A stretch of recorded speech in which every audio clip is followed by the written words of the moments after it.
कर्पूरगौरम करुणावतारम संसार सारम भुजगेन्द्रहारम सदा वसंतम हृदयारिविंदे भवम भवानी सहितम नमामि भवम भवानी सहितम नमामि। भवानी शंकरौ वंदे श्रद्धा विश्वास रूपिणौ याभ्याम विना न पश्यन्ति सिद्धा शांतस्त्वमीश्वरम्। श्री कृष्ण गोविंद हरे मुरारे, हे नाथ नारायण हे वासुदेव। कृष्ण गोविंद हरे मुरारे, हे नाथ नारायण हे वासुदेव।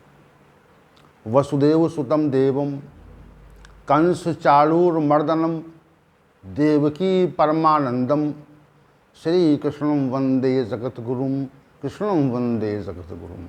कृष्णाय वासुदेवाय हरे परमात्मने प्रणत क्लेश नाशाय गोविंदाय नमो नमः गोविंदाय नमो नमः। आइए हम सब चलते हैं उस तत्व की ओर जहाँ पर जाकर के अमरता मिलती है, अमृत प्राप्त होता है। अमृत का उल्लेख शास्त्रों में आता है और अमृत के ग्रहण करने से मनुष्य अमर हो जाता है, ऐसा भी मनीषियों और शास्त्रों का कथन है। परंतु अमृत का अस्तित्व और उसकी उपस्थिति वर्तमान समय में प्रतीत तो नहीं होती। यदि अमृत मिल जाए तो जो धनवान मनुष्य हैं वह उसकी अच्छी कीमत दे करके उसको लेना चाहेंगे, परंतु ऐसा संभव नहीं है। तो जब अमृत तत्व पे हम विचार करते हैं तो ये स्पष्ट होता है कि जन्म से रहित हो जाना, जन्म नहीं होगा तो मृत्यु नहीं होगी, और मृत्यु होने के बाद में पुनः जन्म न हो, पुनर्जन्म न हो, तो इसी को हम अमरता कहते हैं, अमृत कहते हैं। तो वो तत्व क्या है, इस तथ्य पर हम जब विचार करते हैं तो ये पाते हैं कि भगवत गीता का जो ज्ञान है वह अमृत तुल्य है, जिसको पी करके, जिसको पान करके मनुष्य अमर हो जाता है। जन्म और मृत्यु के चक्र से वह विमुक्त हो जाता है, उसे एक प्रकार की मुक्ति मिलती है।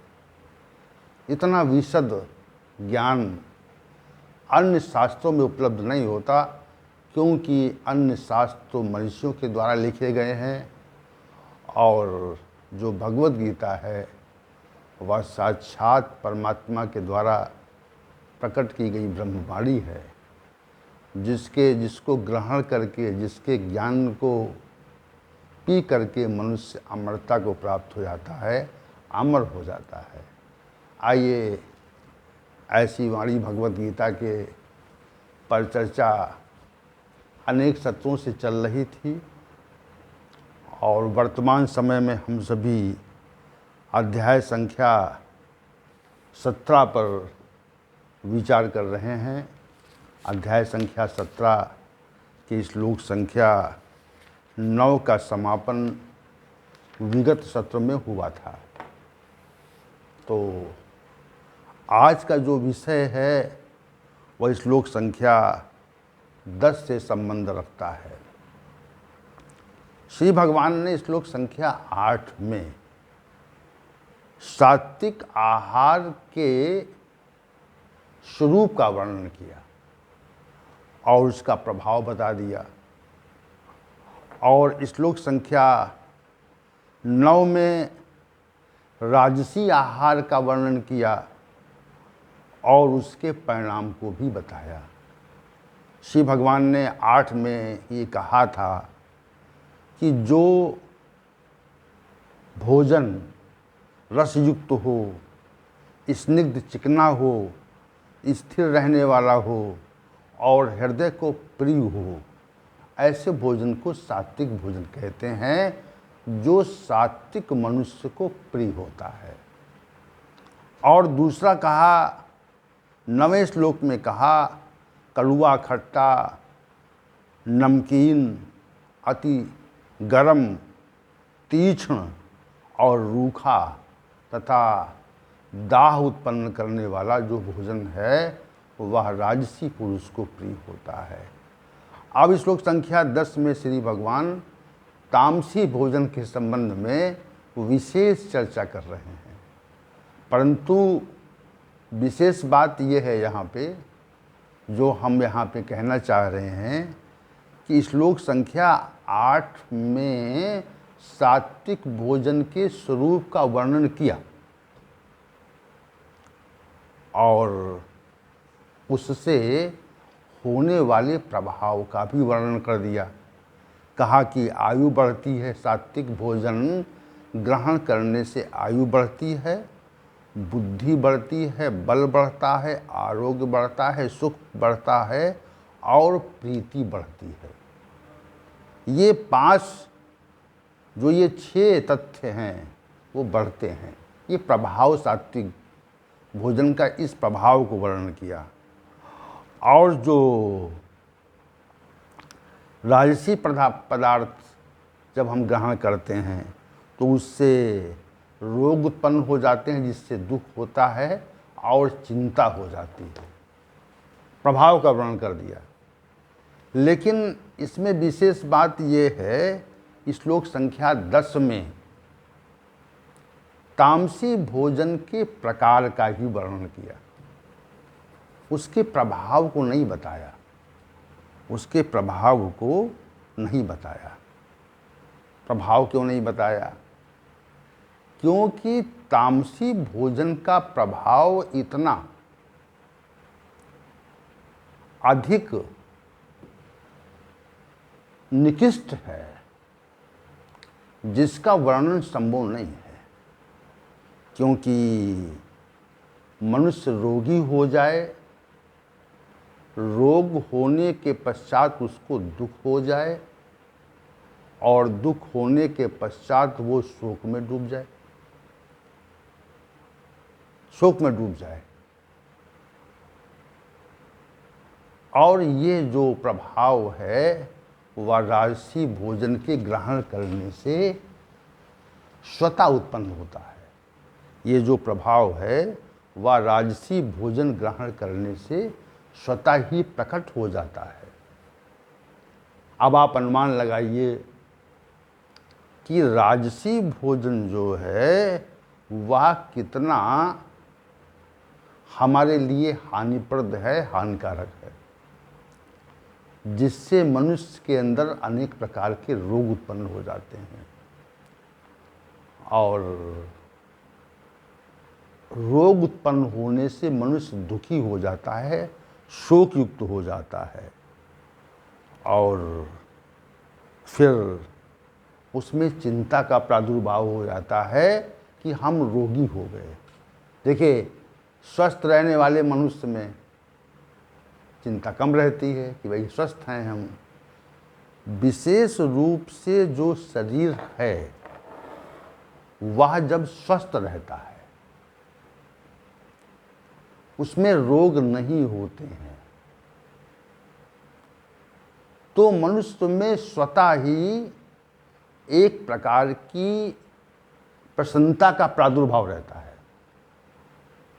और रोगी व्यक्ति कितना ही धन वाला हो, कितना ही संपत्ति वाला हो, कितना ही ऐश्वर्य वाला हो, कितना ही प्रतिष्ठा वाला व्यक्ति हो, तो वो व्यक्ति तो निश्चित रूप से दुखी और शोकग्रस्त रहेगा। इसमें कोई दो मत नहीं है। निरोगी काया जो है वह मनुष्य को प्रसन्नता की ओर ले जाती है और जो रोगी काया है वह मनुष्य को दुख की ओर ले जाती है। ये नियम है, ये शास्त्र का नियम है। अगर आप रोगी हैं तो आप स्वतः ही दुखी होंगे, स्वतः ही दुखी रहेंगे। इसलिए श्री भगवान ने राजसी आहार के वर्णन के समय उसके प्रभाव का वर्णन कर दिया। और जो राजसी भोजन का जो प्रभाव है वह विशद प्रभाव है। उससे मनुष्य का जो जीवन है वह जीवन ही विकृत हो जाता है। अनेक प्रकार की समस्याएं उसके सामने स्वतः परिलक्षित होने लगती हैं। तो अब यहाँ पर श्लोक संख्या 10 में तामसी भोजन के स्वरूप की विवेचना तो की, समझने वाली बात है। तामसी भोजन के स्वरूप की विवेचना तो की, लेकिन उससे होने वाले प्रभाव का वर्णन नहीं किया।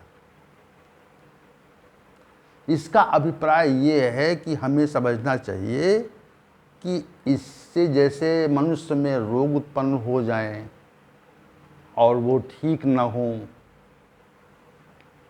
और उससे दुख प्रकट हो जाए, उससे मनुष्य के अंदर चिंता रहे,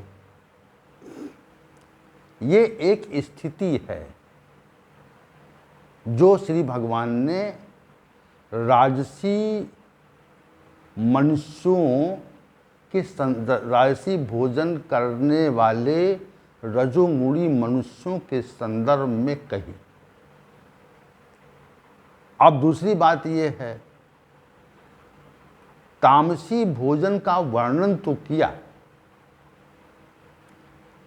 लेकिन उसके प्रभाव का वर्णन नहीं किया। इसका मतलब, इसका अभिप्राय क्या है? इसका अभिप्राय हम सहज रूप से अनुमान लगा लेते हैं कि हमारा तामसी भोजन करने वाले मनुष्यों का निश्चित रूप से पतन हो जाता है। उनके पतन को कोई रोक नहीं सकता। तामसी भोजन का इतना कुप्रभाव है, जिसे कहते हैं इतनी पीड़ा थी हमारे शरीर में कि उसको हम बता नहीं सकते थे, या हम पीड़ा से मूर्छित हो गए, ये बात कह देते हैं लोग। तो जिस पीड़ा का वर्णन न हो सके, जिस पीड़ा का वर्णन न हो सके उतनी पीड़ा, उसी प्रकार श्री भगवान ने यहाँ पर तामसी भोजन के प्रभाव के संबंध में कोई बात नहीं कही, कुछ नहीं कहा। लेकिन जो तामसी भोजन का प्रभाव है वह यहाँ पर बहुत ही निकृष्ट है, जिसका वर्णन नहीं किया जा सकता। जैसे घोर पीड़ा होने पर उस पीड़ा का वर्णन नहीं होता। ये जो सारा संपूर्ण प्रकरण है सात्विक भोजन और राजसी भोजन और तामसी भोजन के स्वरूप का और उससे होने वाले प्रभाव का जो वर्णन है, इसका एक विशिष्ट उद्देश्य है। उसका विशिष्ट उद्देश्य ये है कि मनुष्य की परख की जाए कि मनुष्य सतोगुणी है, रजोगुणी है या तमोगुणी है। यहाँ पर आहार की ओर संकेत तो करना पड़ेगा। कैसा आहार है भाई, ये संकेत तो करना ही पड़ेगा। लेकिन इस जो वर्णन का जो उद्देश्य है, इस वर्णन का जो उद्देश्य है वह उद्देश्य इतना ही है कि उस व्यक्तियों की पहचान की जाए, उसको इंगित किया जाए भोजन की रुचि के आधार पर। मनुष्य की पहचान की जाए कि ये मनुष्य सात्विक प्रभाव वाला है, सतोगुणी है या रजोगुणी है या तमोगुणी मनुष्य है, इस बात की पहचान हो जाए।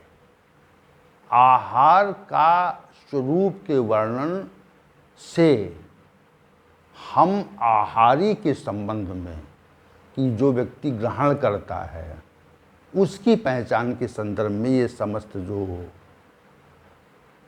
प्रकरण है, जो संख्या 8, 9, 10 का, वो श्री भगवान के द्वारा विशेष रूप से वर्णित किया गया और उसके प्रभाव को बताने का अभिप्राय ये है कि उसके प्रभाव को हम समझें और यदि हम चाहते हैं हमारी आयु बढ़े, बुद्धि बढ़े, सामर्थ्य बढ़े, आरोग्यता रहे, सुख रहे और पारस्परिक स्नेह रहे, तो हम सात्विक भोजन ग्रहण करें। और यदि हम चाहते हैं कि हमारे अंदर रोग रहे और हम रोगी रहें और हम दुख में रहें, चिंतित रहें, तो हम राजसी भोजन ग्रहण कर सकते हैं निश्चित रूप से।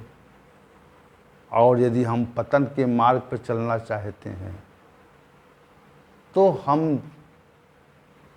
तामसी भोजन ग्रहण करने के लिए स्वतंत्र हैं, अपना पतन चाहते हैं। तामसी भोजन ग्रहण करने वाला व्यक्ति इस संसार में ही अनेक प्रकार के असाध्य रोगों से ग्रसित हो जाता है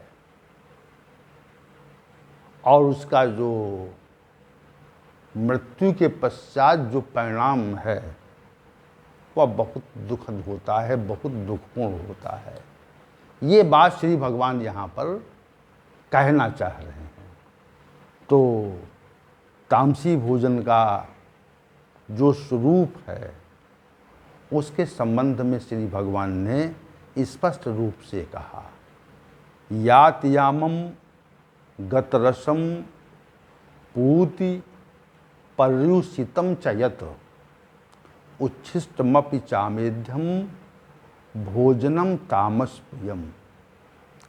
जो भोजन यात यामम अच्छी प्रकार पक नहीं पाया है, अच्छी प्रकार पक नहीं पाया है और जो जिसमें रस भी विगत हो गया है, गत रसम, रस जिसमें नहीं रहा है, रस का अभाव हो गया है जिसमें, वह, और पूति जिसमें सड़ांध आ रही है, दुर्गंध आ रही है, और पर्युषितम जो बासी हो गया है, और उच्छिष्टम जो जूठा है, और अमेध्यम जो पवित्र नहीं है, ऐसा भोजन तमोगुणी मनुष्यों को प्रिय होता है।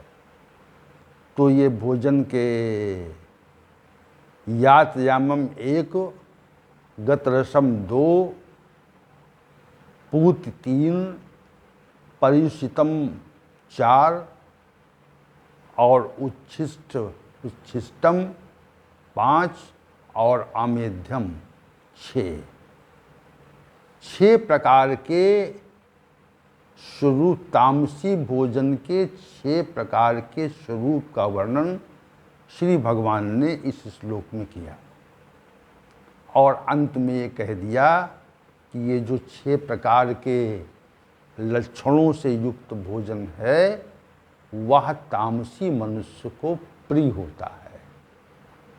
तामसी मनुष्य निश्चित रूप से इस प्रकार के भोजन को ग्रहण करना रुचिकर मानता है। जैसे कोई व्यक्ति है तो उसको कितना ही अच्छा शाकाहारी भोजन दिया जाए, मिष्ठान आदि दिए जाएं, उसके सामने हों, भोजन के रूप में बहुत सुंदर शाकाहारी भोजन हो और बहुत रुचि से उसका निर्माण किया जाए। जो भोजन बनाने वाले जो कारीगर होते हैं वह बहुत अपने कार्य में बहुत कुशल हों और वह बहुत रुचिपूर्ण तरीके से भोजन बनाएं, परंतु वो जितना अच्छा भोजन बना सकते हैं और जितना अच्छा मिष्ठान बना सकते हैं, वो बन के तैयार हो जाए भोजन, उसमें कुछ राजसी भी हो, कुछ तामसी भी हो, कुछ सात्विक, क्षमा करें, कुछ सात्विक हो। अब किसी भी आयोजन में इस प्रकार का भोजन यदि परोसा जाए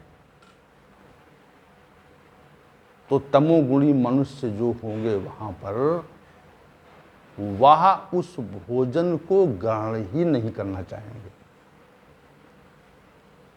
उनके मन में एक बात रहती है कि ये भोजन जो है वह हमारे योग्य नहीं है, शाकाहारी है, इसमें शाक का आहार है।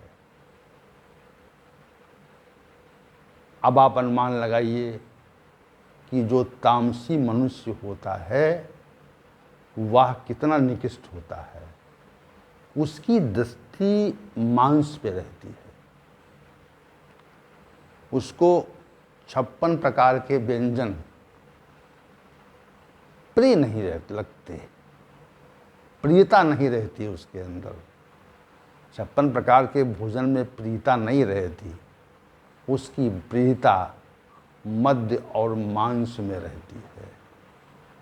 तो ये विशेष तथ्य है जिससे तमोगुणी मनुष्य की परख होती है। और भोजन बहुत अच्छा बना हो, सुंदर बना हो, बहुत विशिष्ट व्यक्तियों के यहाँ भोजन बनाया जाए और भोजन में विशेष विशेष प्रकार के व्यंजन बनाए जाएं,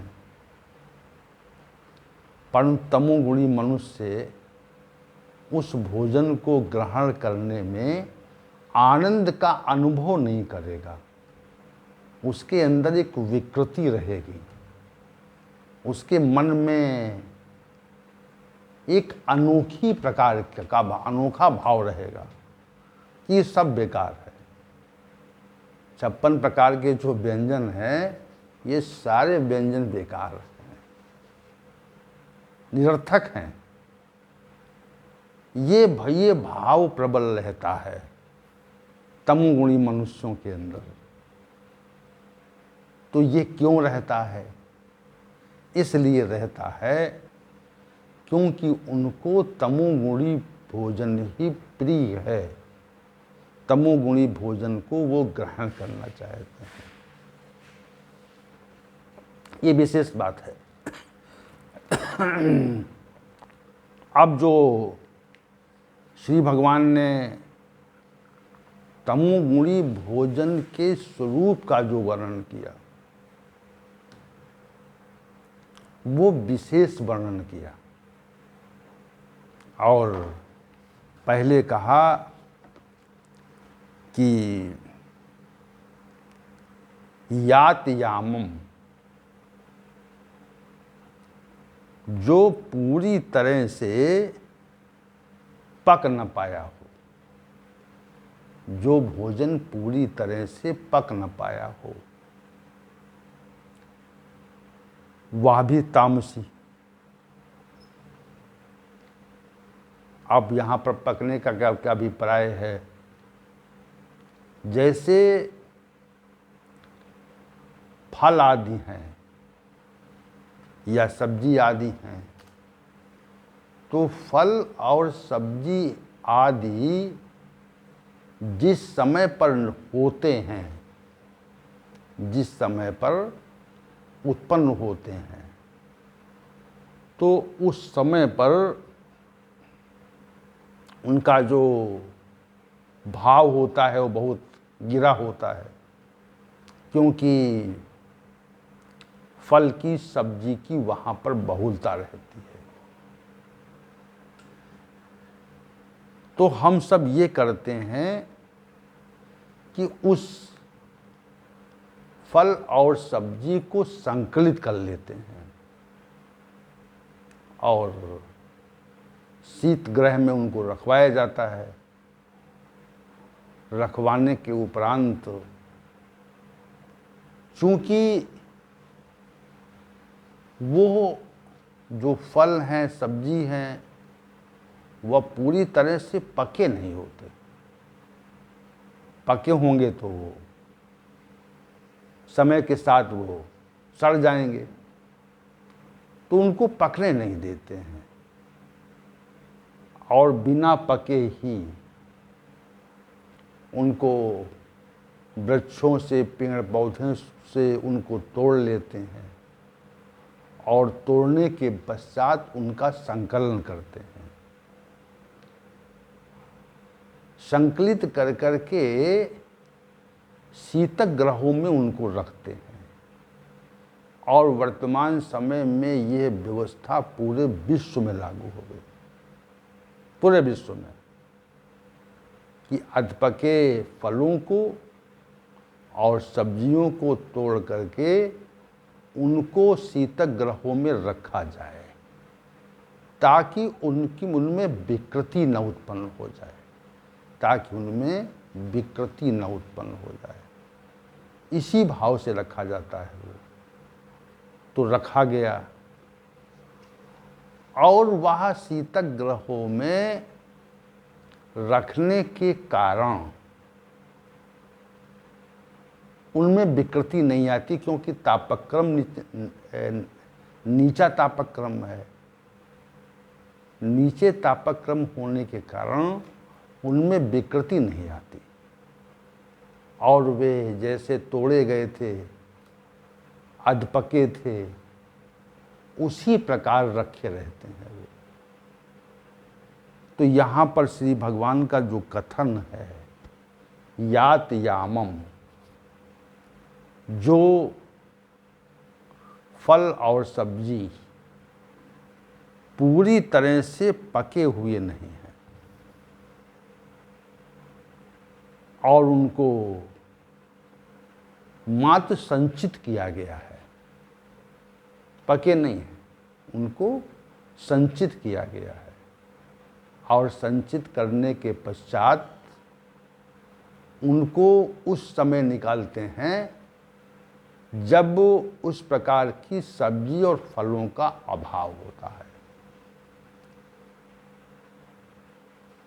क्योंकि प्रत्येक फल और सब्जी के उगने का और उनकी फसल का एक समय निश्चित है, जो प्रकृति के द्वारा विनिश्चित किया जाता है कि उष्णता में कौन सब्जी होंगी, सर्दी में कौन सब्जी होंगी, कौन से फल होंगे, ये सब प्रकृति के द्वारा विनिश्चित होता है और उसी विनिश्चय के आधार पर ही फल और सब्जियों का जो पकना होता है वह भी परमात्मा की व्यवस्था में नित्य चला करता है।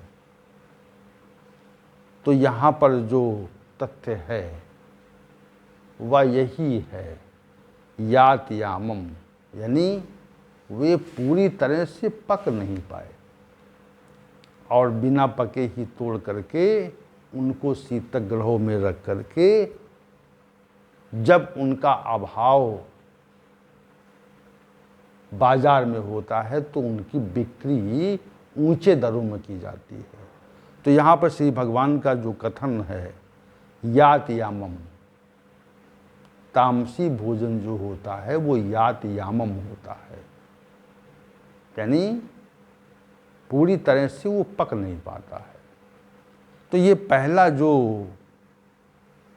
पहला जो अवगुण है तामसी भोजन का, उस अवगुण को श्री भगवान ने यात यामम के रूप में प्रकट किया।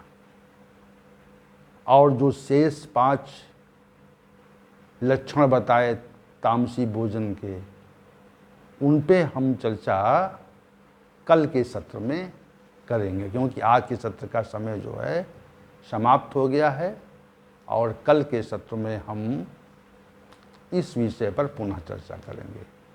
ओम सहनावतु सहनौ भुनक्तु सह वीर्यं करवावहै तेजस्विनावधीतमस्तु मा विद्विषावहै। ओम शांति ही शांति ही शांति ही।